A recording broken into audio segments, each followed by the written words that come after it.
Hey, and welcome back. This is Guilford, welcome back to the Academy of Witchwood. I'm still waiting on your votes what major I should pick. So if you have any suggestions here, just leave them down below this or the last video. And during the wait, I thought, hey, let's advance a little bit in Ars Nouveau, Iron Spells and Spellbooks, and, well, discover the Nether. So, these are the three things I want to get done today. And to start off, I went ahead and crafted some imbuement chambers and arcane platforms. Both are really easy crafts. For the imbuement chamber, you just need any archwood planks and some gold. And for the pedestals, or for the platforms that I have, you can just shrink down some pedestals and you can make those with some source stone, which we found plenty of, gold nuggets and a source gem. So nothing too expensive. And with these total of 5 items, we can produce source gems and all kinds of essences. So it's really not a big deal. If I take an imbuement chamber, plop down on the floor, you can see it has a nice spinny animation. And if I just take some lapis, you can see there's a crafting process ongoing, which takes a while, but after the progress reaches 100, this will be transformed into a source gem. As this is a very manual process for the moment, it can be automated very easily. So let's actually pick this up again. If we take an imbuement chamber and just, well, plop it on the wall, it works the same. But now we can just take a hopper, place it on top, and auto-supply it with lapis. So, now we just need the export, which also can be done with a hopper, but we will need some source gems to fill up the hopper, so it doesn't just take anything, because as you can see, there's lapis in there right now. If I put a hopper below it, it will just fill up with lapis. So let me actually block that. Now lapis can't go anywhere. And as soon as the process reaches 100, it will just increase here on the first slot. So with this setup is automated for now. And we can just leave it be. The other thing that I have is another imbuement chamber and 3 arcane platforms. If I take a look at the uses of the imbuement chamber, you can see I can make things like air essence, abjuration essence, water essence, and it always takes a source gem and 3 items in regards of the essence. So for water essence, for example, I need a bucket of water, a block of snow and kelp. And it also has a source cost, which you can ignore. How does it work? Well, we need to place down the imbuement chamber and we need to have some platforms nearby. So within 1 block around the imbuement chamber. And then we need, first of all, 3 items regarding the essence we want to make. So if I take a look here, if I want, for example, some fire essence, I need gunpowder, a torch, and flint and steel. In addition, a source gem, and then we can just place the items needed around. Place the source gem in the imbuement chamber, and you can see again the crafting process for Fire Essence is slowly completing. We'll get into Source not too far into the future, which can speed up the process by a lot, but this can be a very passive progress which just happens over time. So I'll let this cook up while Source gems accumulate here, and during that let's take a look at something different. Down here in this box we have collected quite a few of these scrolls from Iron Spells and Spellbooks. A teleport scroll, a stomp scroll, a recall scroll, and many more. You can use those scrolls just by taking them in your hand. Let me quickly go outside and cast the scroll, cast a magma bomb. But you see, the scroll is gone now. So if you use a scroll in that way, well, it's a one-time use and you lose it. If you don't want to lose your scrolls, there is a bunch of books. You can see here from the Ancient Codex, which has 12 spell slots and a bunch of positive effects, to Vampiric Spellbook, which has only 10 slots, but adds blood spell power and bonus level to Blood Slash and Blood Step. We have the Blaze Instruction with extra fire blaze power, the Necronomicon for the Raise Death, and a few inscribed spells. And we also have things like the Flimsy Journal, which just has 5 spell slots, or the Ironbound Tome, which has 6. You can see those two are definitely the cheapest of them all. The Flimsy Journal just requires 2 copper, a piece of string and some paper. The Ironbound, a few pieces of leather and chain. And the Apprentice Spellbook needs some hogskin, which we might get in the Nether. For now, let me craft up an Ironbound Tome and see where this is going. 3 chains, 4 leather and 2 paper is the Ironbound Tome. And if I just right click with that, I made an advancement Magery. The tome goes directly into our curio slots here, and I now have it dangling on my hip right there, ready to take in some spells. How do we get spells into there? With the table we have right here in the back, the inscription table. If I right click on that, you can see the Ironbound Tome is automatically selected, and I have 6 slots for spells here, and those can be filled with the scrolls I have down here in my chest. Let's take Teleport, Recall, Stomp is a nice one to have. Let's also take Acid Spit maybe, and a Heal can't hurt. With these spells in hand,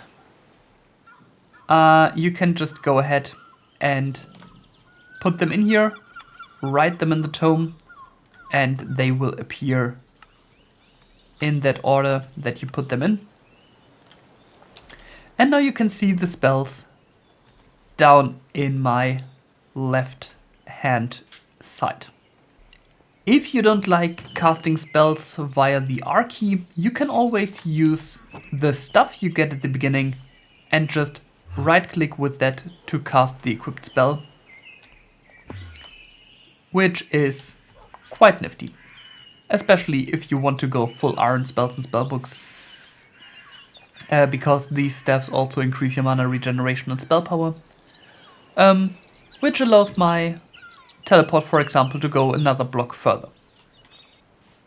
Being nicely equipped, I would say it's time to challenge the Nether and get ourselves some blaze rods and some quartz. so that we can finally upgrade our spellbook to tier 2. I went out before and gathered some obsidian. I do have my break spell here augmented with amplify, so I can increase the harvest level to diamond. That made it easy to just gather up some obsidian from a lava lake. So now the point is just setting up a portal. Let's maybe go right here. And let's go. Let's see what we got.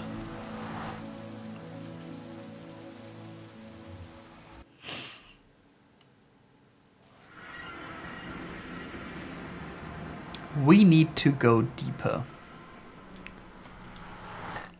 I am spawning in an area I've never seen before.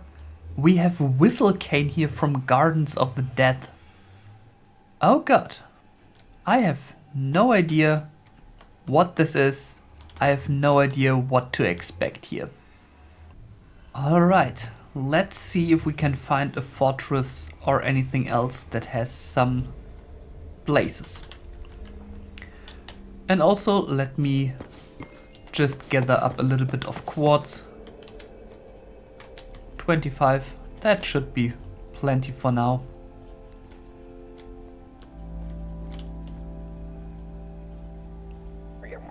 Which direction do we go? Let's follow this way here.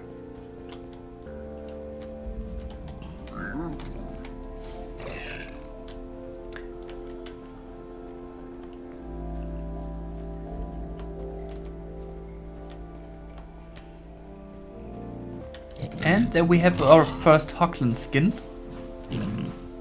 for that next level of spellbook.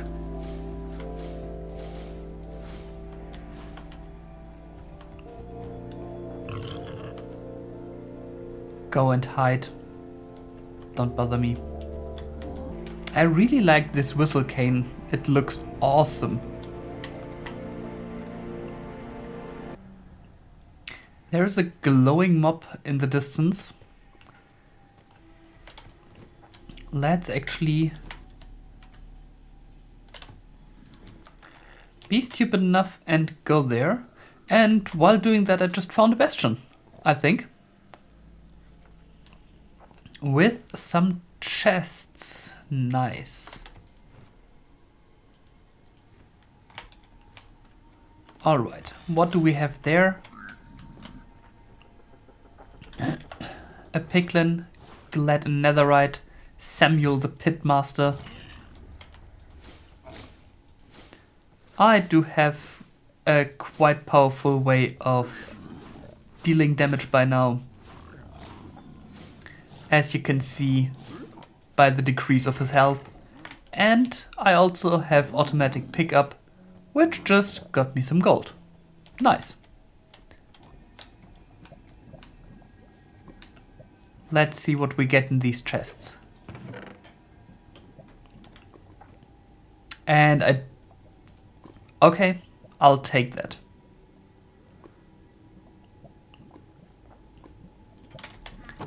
I will take that. Call Revenger. Okay. Sure, why not? Golden apple, some magma cream. Diamond pickaxe might come in useful. Another scroll. So much good loot.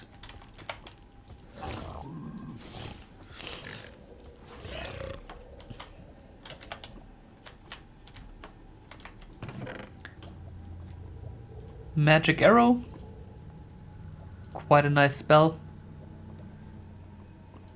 Sharpness forethought. What else? Eruption. Ancient debris. Sure. Sharpness 5 sword. Who needs sharpness 4 either way?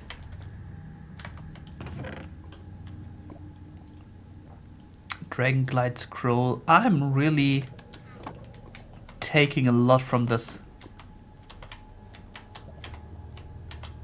without even this being the thing I wanted to find. And to my escape. And here I have a terrible fortress. The bastion was just over there. It's, I think, like 100 blocks away. So I just jumped over here, found this, and yeah, I think it's time to find myself some places. Not skeletons. I don't need skeletons. A withered bracelet. If this is what I think it might be, that would be absolutely amazing. Let's actually take a look. Fills the relic's bearer's weapon with withering energy. Okay. And it has wither resistance. That's pretty much OP.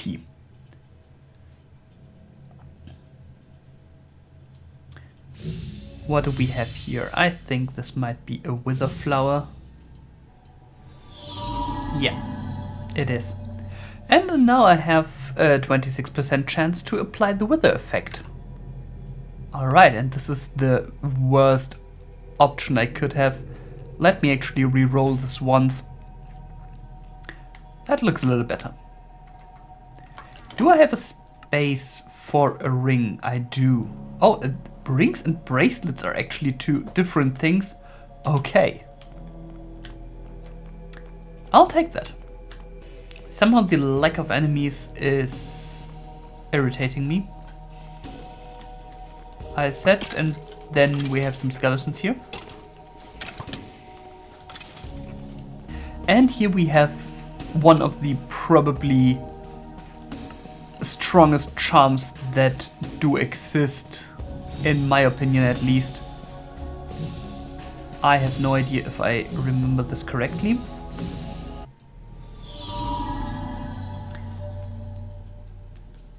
And we have a charm that completely absorbs damage from fire sources. Yeah.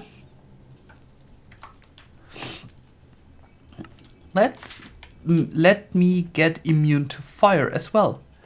Okay, what else should the nether throw at me? I'm immune to wither, I'm immune to fire. What is next? Let me just get on top here.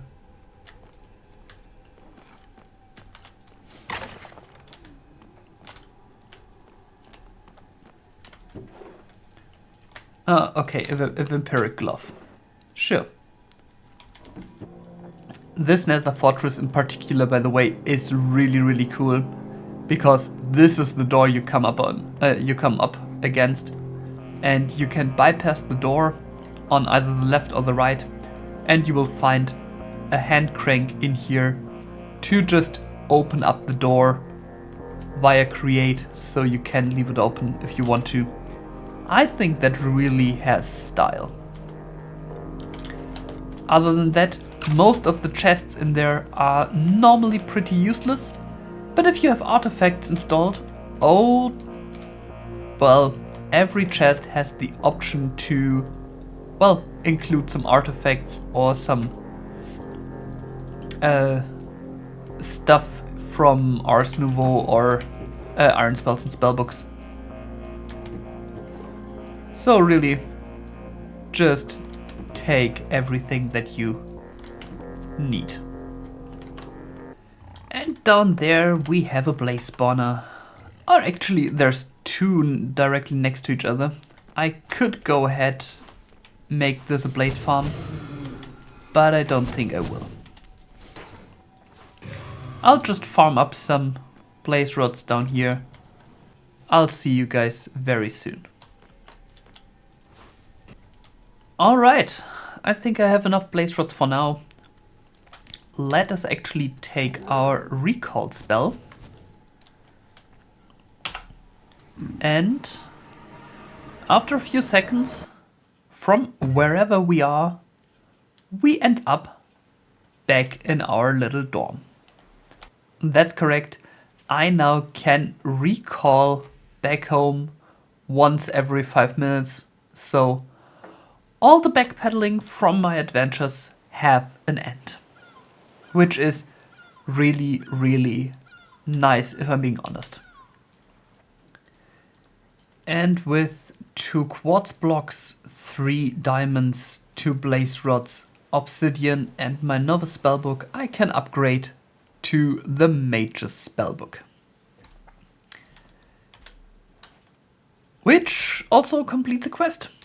Very nice. Let's take a look. Here in the dark arts, here in the... Oh, I visited the nether and I got myself a portal scroll, which gives me 4 ender pearls in return. Because portal magic has fascinated mages for centuries. The promise of walking through space as though it were a door. 2 anchors linked by spell work make the impossible a shortcut.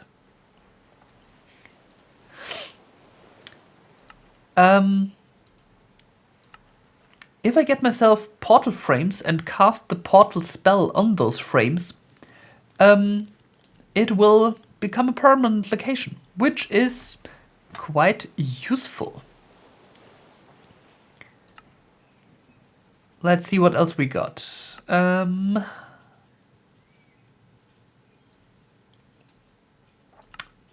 Mage's Spellbook. A Mage's Spellbook. Finally, something worthy of being accidentally set on fire by your own hands. This isn't just parchment and ink. It's a collection of ways to bend the world in your favor. Buffs, student. Little blessings in paper form. Healing when you're bleeding, strength when you're weak. Rescue when you're hopelessly stupid. Learn to flip the right page at the right time, and you might just survive longer than your attention span. So read carefully. Every spell here is both a lifeline and a reminder of how fragile you really are. So, based on this, I am tasked to get the Glyph of Heal and the Glyph of Lifelink. We'll get to those maybe another time. And I'm still at the point that I need to decide my major, so if you have any new ideas, let me know in the comments below. For now, I will be signing off with my little skull on my belt. I thank you very much for watching.